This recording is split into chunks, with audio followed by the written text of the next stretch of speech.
physics was my best subject. And, I ended up in the Department of Physics, but I didn't, because of the mindset at the time, I couldn't focus on the subject or on the course to actually enjoy it. We were, Pompey will tell you, all of us were thinking, what's going to happen to us when we study physics? Where are we going to work? We don't want to be teachers, we were anxious and anxiety throughout. And, I was really, I couldn't really enjoy physics, and I didn't perform as well as I know that I have the ability to, just because of that. But eventually we came out of school and we had to, find a way for ourselves. And at the time, the telecommunications industry in Nigeria was just, it was just starting out, and that's where the opportunity was. And then also the banking industry had opportunities at the time. I wasn't thrilled about banking. I had no interest in banking. So I just wanted to work in the telecommunications industry is what I had in mind. Then NYSC, I was posted to Warri to serve. And I was posted to a government agency that rejected me. And so I was out, I had nowhere to. So I basically, during my NYC, I was looking for placement, but it was intense. I was going through interviews, just like people who were looking for real jobs. I was dropping CVs, I was trekking the city of Warri, dropping my CVs and everything. Eventually, I went to the NYC office one day. They said I had letters. I was thinking, who could write me a letter here? And then I got there and they said it wasn't one letter, it was like 6 letters. And 4 of them were from oil servicing companies. One of them was from a telecoms company, and one of them was from an IT and networking company. So I took the 6 letters back, and there's this place where we used to stay there. It's called Saipem Camp. It was like the undergraduate headquarters in maybe the entire south of Nigeria. You had people who had served, and they just stayed back there because there was accommodation. And they'll give you all the advice you need. And then they were like, you know what, forget about the oil companies. You're not looking for a place to serve. You're looking for a job. You're looking for a place where you will get retained after service. And so I had to, if all the oil servicing company were offering like upwards of maybe 35,000 naira a month as your stipend, your NYC stipend. And the telecommunications one was the lowest, it was 7,500. The IT one was about 10K. And they told me, you know what, take the either the telecommunications one or the IT one. And so I ended up taking the telecommunications one. The company was Mobitel, so I served there. And just like they said, after service, I had gained experience. I didn't even, service was not like service. I was working, and after service, then I was retained. I spent a year there, and that's how my career in telecommunications started. Eventually, the company had problems, but from Mobitel in Warri, I got a job with Huawei Technologies in Abuja, and I moved to Abuja. And then from Huawei Technologies, I moved to Ericsson. I came to Lagos, and in 2006, I joined Ericsson. And from Ericsson to Cisco to Oracle, and now I'm in GE. And in GE is power generation, but I'm in GE courtesy of my background in telecommunications and IT. So I would say in terms of, and like Pompey said, I haven't, apart from maybe the when I was joining Huawei, I think that was the last time that my actual degree, mattered in the entire job selection process. It's been more of your competence, your experience, and what you know, what you can deliver. And I'd say for those of you aspiring to build a career in the ICT industry, you've made the right choice. You made a very good choice. It's still one of those industries where you can be anything. You can start out, you could have studied geography in university, you could start out studying anything, and you could find a niche for yourself. But you have to, and it's an industry where what you know and what you can deliver is more important than what you have studied in school. So take time, and like as Peter was talking about the CCNA, Pompey talked about it too. I did it as well. I did it in 2000. I think it was 3 or 4. I did it, and I had I wasn't quite like Pompey, just studying without knowing what it was. I had the privilege of knowing what it was, but I also studied that certification and several others. So you take those courses, those certifications, they will start to you start to build a knowledge base in and you start to know it's a broad industry, and you start to find the areas where you like to focus on. And I believe in the power of desire. If you desire something strongly, I believe that the circumstances of your life will begin to shape up to get you there. So that's my story in a nutshell. If you have questions, I'll be happy to take them. Thank you, Chinedu. I have one desire. It's a very strong desire to be taller, but it's not working for me. To be what? To be taller than I am now. Oh, really? Have you tried heels? That's strange. I do have a desire to be taller too. Have you tried heels? Nah, not yet. That's one way. I think my wife will leave me if I do that. There are other ways. So that's just one. Thanks.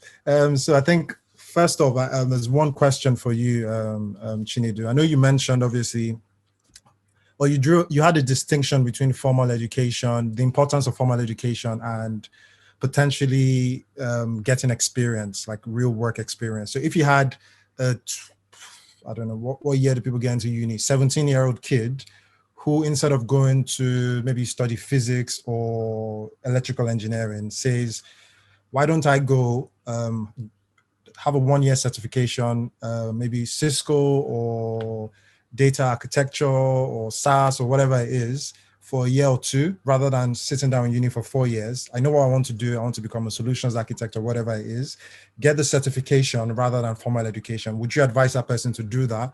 Or as Peter said, would you still tell the person to get that formal education of 4 years to have that building block? What would be your advice? Or is it a black and white? Is it a clear black and white situation, or is it sort of? No, it's not a clear black and white situation. My advice would depend on a number of things. I'll say the biggest one will be the person's actual situation. Also, that'll be the biggest one for me. I think it was Aspeter who said, the degree that you have is like, if you want to be an actor, right? You have to learn the script. I don't care how naturally talented you are. If you don't know the lines, I mean, you're not even ready to go. So you have to learn the script, and then you can bring in your personality. And at the end of the day, your personality is vitally important. That's really what sets you apart from everybody else. That's what everybody wants to see. But you have to give yourself the chance to, for them to even listen to you. So it depends on the person. I would say, if you are 17 years old and if the opportunity to get a degree is available to you, right? Get the degree, because I mean, if you say you want to be a solution architect, okay, fine. Maybe throughout your 20s and your 30s, maybe early to mid 30s, you'll be happy being a solution architect. Eventually you'll cross that stage of your life and you will want something different, and maybe, some of the skills that you pick up, it may not actually be the degree itself. It could be some of the softer skills that you pick up, from university, or the networks or the relationships and so on that you picked up through school. You could find them useful later on in life. So if that opportunity is available, you don't forget, I mean, the degree itself, your university degree or your secondary school certificate, those things are supposed to be an indication of the level of education that you've picked up along your journey. But that's not all. There are so many other aspects of you're as an individual, you're being educated from when you're born. And there are other aspects that when you go through school, there are so many undocumented aspects where you get educated, where you get to grow. And just passing through school will prepare you in ways that I cannot even fully describe to you right now. So if that opportunity is available to you, then take it. Now, for the person who's coming from a place where that opportunity is not available to you, then do not despair. Especially like in this kind of industry that we're talking about, when you're not trying to become something specific like a doctor, that's a certified profession where you have to go through rigorous levels of certifications and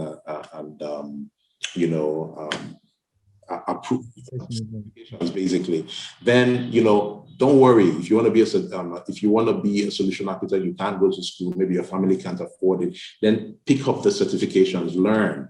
Be deliberate when you choose a place to work. Like I told you, I could have worked in an oil servicing company, earned a lot of money, relatively by that time. And after 1 year, I would have been out, and then I would have had to find, my bearing after that. But, I also had advice of people who had come before me, and then they were like, you know what, stick to either the IT company or the telecommunications company. It was the lowest one. And I took it and it set me up on a career. So be deliberate. If you want a career in the IT telecoms company, decide it. And once you make up your mind, then start applying to companies in that area. Start learning about that industry and start conditioning yourself to be able to identify the opportunities in that industry. So it's not a clear-cut answer. It will depend on the situation that you're in. If you can't get the degree, then don't worry about it. If you can get the degree, if it's available to you, please go ahead. All right. Thanks, Chinedu. Thanks a lot for that. Pompey, I have a question for you because you've been sitting too comfortably. So I know you mentioned that you were initially, when you started off, you were in the sort of data space and it wasn't as popular at that time. Do you have any regrets? Because I know now data, because of AI and all the kind of work that Chinedu and his crew are doing, everybody's moving towards data. We need loads of data. Do you have any regrets for not sticking to data? Yes and no, but I've learned a lesson, and one of the lessons I've learned is learn to be ahead when it comes to technology, because the thing about technology is constantly evolving. You don't just stick to what you see on ground, right? I mean, once upon a time it was Nitel, we're just having copper, then MTN now came, voice seemed to be big. We had GSM technology, mobility. Mobility came, now everything is moving. Mobility is still there, but the traffic is different, right? I mean, most of the traffic they're going through is data other than just voice. Above our voice is getting free with the coming of IMS and everything, right? Voice over LTE. So that's changing, and now we're now moving to another different field, big data. Jesus Christ! I mean, so my friend of mine called it a rat race. So now big data is coming. People are talking about data analytics, data science, machine learning, and everything. Even the data we're referring to right now is not the data you just talked about, right? Because data networking is different from data analysis, data science. So you see, so the thing that helped me in a way is that I'm passionate about technology. I kind of like it, so it depends. If you don't like it, then that's a problem. Mine is different. I like it. I'm enjoying it. So, I'm not going to show you my degree or anything. I'll just speak the language and speak the lingua franca. Oh, this is our guy. Before you start saying, okay, cool. What did you study in school again? That kind of thing. So yeah, that's why I said yes and no, right? One way to show you how passionate I am, I didn't mention that earlier. In 2000, when I finished serving, I read physics. My dad, being growing up in Ahmadu Bello University and everything, my dad was like, no, you cannot read a single honors course. You must go and get electrical engineering qualification.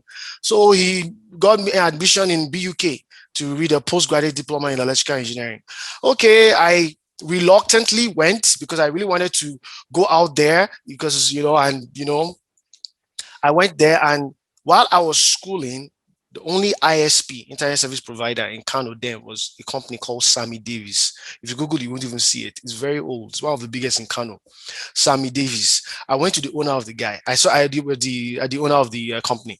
I went there. I met the guy. He was wearing goggles. He had, of course, internet was new there in Kano, so he had a lot of money. I walked up to him. I said, bros, I beg, please, sir, I want to work for you. Don't pay me any money. The guy looked at me. Say, I want to work for you. Don't pay any money. I was in BUK. He came to install one of those wireless antennas that they used to install those days, IE 802.13, and he wanted to install it. And I was walked, one of his techs were on the ladder, and I was like, see, please pay me. Don't pay me. let me work for you. The guy looked at me, he said, what did I study in school? I said, I read physics. I said, I even have CCNA, sir. He said, you have CCNA. Okay, no problem. You work for me. Come to my office tomorrow. I went to his office and I started working for him. Later on, his conscience was pricking. He was like, so you know what, I'll pay you 5,000 naira. He was paying me 5,000 naira. Then he got a manager. The manager was like, please, this guy has a degree. You can't be paying him 5,000 naira. So he increased my salary to 10,000 naira. Big boy. All right. So, this was 2004. Before I moved to Abuja, 2005, I got an ISP job, and then I was hanging out with Chinedu and trying to understand the whole telecommunications industry I can break in, and which I did eventually in 2007. So passion is key. And yes, back to your question again. Yes and no. I have regrets and I don't. Thanks. Thanks a lot. I think there's a theme running through all three of you. Apart from going to the same uni, there's also that passion and drive. Chinedu could have chosen to be wealthy, working for oil companies, but he decided to go for passion. You as well, work for free. That's not easy. That's not easy. And I was getting pocket money from home. Oh, you forgot to add that. And I'm sure you are all jealous of Aspita as well, because she was the only one who managed to study electrical engineering. Two of you are aspiring. Well, there's that famous saying, isn't there? The end justifies the means. Exactly. And I guess on that note, for people listening, we've said it over and over again, regardless of where you're starting from, regardless of your current situation, regardless of the circumstances that will come tomorrow, keep that end destination in mind. And I like something that Chinedu said, about how if that desire is there, life has a way of just opening up for you and finding ways. You will have forums like this where you'll hear from people like us. You'll meet somebody tomorrow and strike up a conversation and something will happen. You'll be like Pompey and you'll discover there's one ISP in Kanu that you can work with and get experience. Life is brilliant in that way, that it just throws you this brilliant surprises and opportunities that are available to everybody. Perfect. That would have been our closing statement, but I have a question for you because that was a perfect one. My question is, what does a solutions architect do? So what's your typical day like? What's your typical 7-8 hour day, work day? What's it like? What do you normally do? Okay, so prior to becoming a solutions architect, my background was in design, so in telecommunications, and that's providing data, voice, mobile, a whole bunch of services that run over what is IP infrastructure. From that design background, then, as a solutions architect, you're working in a company across different disciplines. So if you think about how you get from idea all the way to a solution that customers buy, there are many different parts that play into that. You have to get the idea, then you've got to figure out the budget for it. You've got to come up with a design, get the engineers to work on the design. Once it's been designed and tested and you have a solution, you've got to have operations departments to manage that solution and manage customers. You've got to have people that can go out and sell that solution to customers. All of these different parts have to work together. And very often in big organizations, you'll find that people, not only in big organizations, right? People don't always talk to each other. You're sitting next to each other, but you're sending each other emails. And so part of the job of a solution architect is really managing the entire life cycle of a product from the point where you have the idea all the way to the point where it gets delivered. And people do that at various different levels. Currently, in my current company with Gamma Telecom in the UK, I work within the architecture team. And these are the team that sort of plan the strategy and the designs for like medium term, 3 to 5 years or 1 year. And we say, this is how we want to evolve the network to allow us to deliver solutions to customers. I then take those ideas and work with different stakeholders, different people across the parts of the business to make sure that all those different things we need to make this idea come into life, people have bought into, and we're all singing from the same song sheet. So.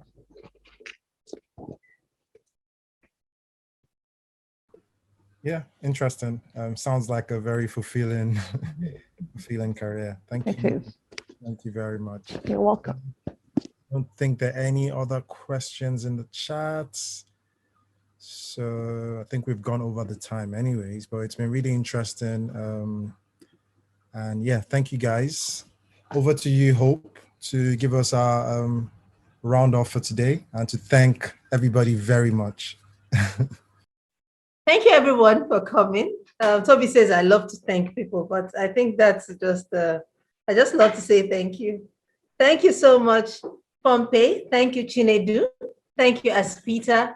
And thank you, Tobilola Patilewa, for making today's program very, very interesting and insightful. Thank you everyone for attending too.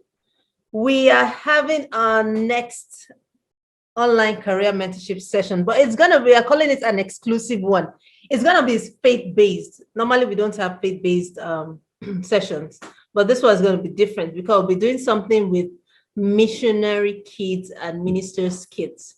So we're getting someone who has been in that. I don't know, have you heard of Daniel Quack before?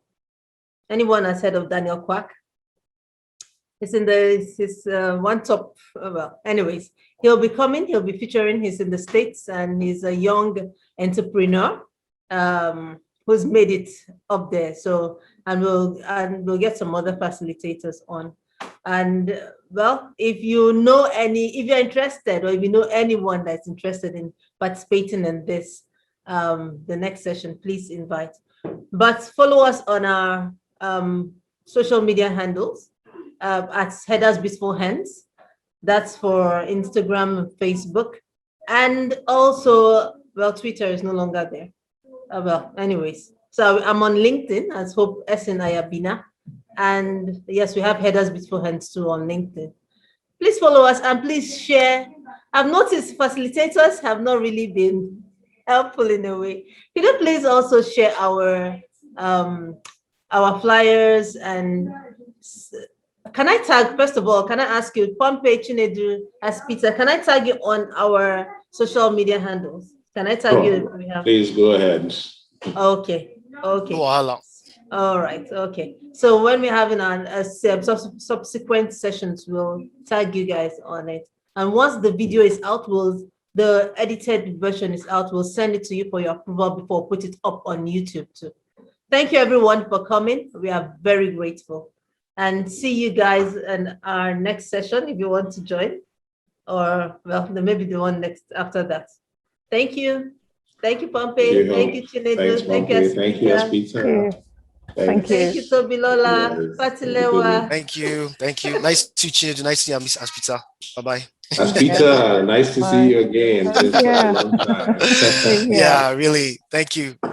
Okay, we'll connect. Yeah, sure. Guys. Bye, everyone. Bye.